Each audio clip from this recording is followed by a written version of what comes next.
Hey everyone, it's T-Lore, and today we're going to be talking about the second part of breaking Pirate CSG, and the most powerful strategy we found is this UPS strategy. Universal Pirate Shipping is what it's often referred to, and that lets us take Hai Peng from our home island and clear out both of these islands in simply 2 turns.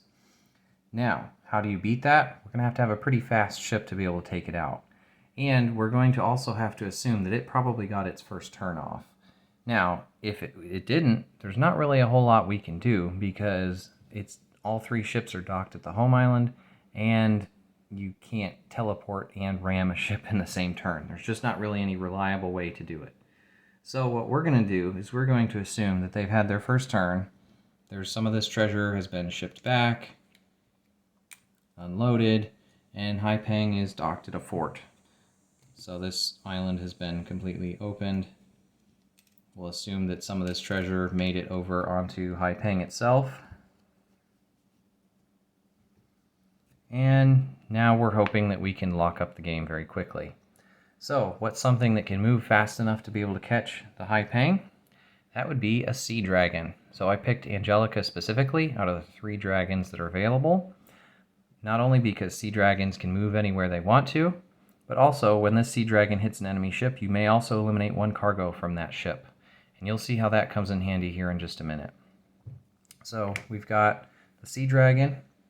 The problem with sea dragons is, yes, they can move anywhere they want to. The problem is they have no additional actions. You can't put crew on them to give them a captain. You have to roll a 6 with your normal admiral's action to hope to give them an extra action.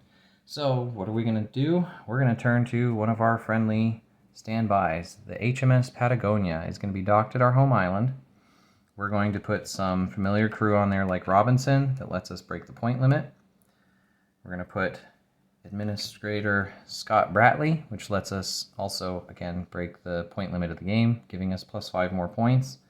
We're going to use Lord Micron. Instead of giving this ship an action this turn, you can give another ship in your fleet 2 actions. So that's going to be donating our action to Angelica so that Angelica can hit as soon as it moves. And then finally, if you want to, you can put Thomas Gunn on there. It's a bit expensive, but once per turn, give any ship in your fleet +1 to all of her cannon rolls. So that's going to let Angelica do a little bit of extra damage on her turn. So now that we have all that sitting docked at our home island, we're going to get +1 to our cannon rolls. We're going to be able to instantly move next to the Hai Peng and hope to roll to damage it. So now that we're in range, we have our shoot action available from the action that's been donated by HMS Patagonia. We're going to shoot. So I'm going to use this red dice for the 2 and these for the 3s, and we're going to see what happens. All right, so we hit 1, 2, 3. So we hit it 3 times. Now, why did we hit it 3 times? Remember, we've got +1 to our cannon rolls, so this 3 would actually hit. It's a 4.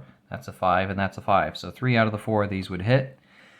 Now, let's go through this and see what would happen if we got 1, 2 rolls as hits as well. And if you get any more than that, the ship is pretty much destroyed. So on our first hit, what we would do is eliminate a mast. Doesn't really matter which one too much. Hai Peng is not known for its shooting capability, but also we have to eliminate a cargo. Now, on the ship, you're going to have stuff like Explorer, Captain Jack Sparrow. Our oarsman has already been used, so the oarsman is actually still on the island. So that means they're either going to be picking a treasure coin, which they hoped to keep the best ones on the ship, or they're going to have to get rid of one of these crew. More than likely, they would get rid of the Explorer, because at this point, it's free actions to be able to explore. Explored islands like this mean that you don't have to spend an extra action in order to explore it. Now, let's look at what would happen with the next hit. So the first hit wasn't too bad.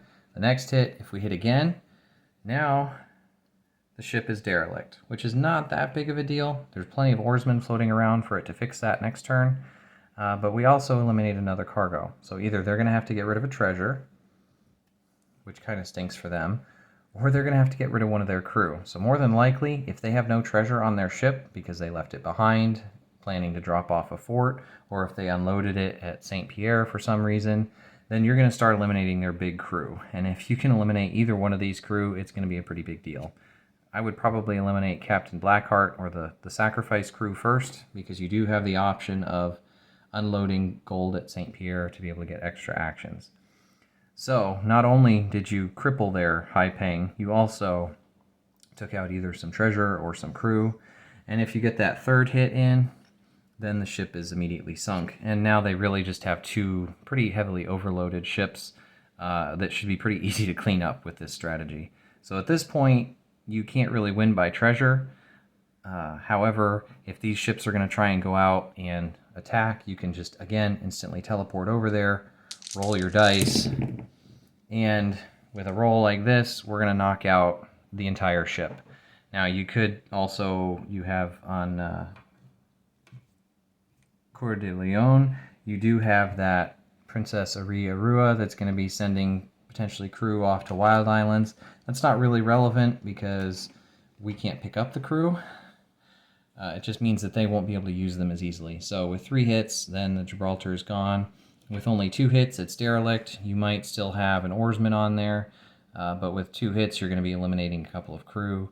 And when you sink the ship, you're also going to get some gold from sinking Vicomte Jules de Cissé.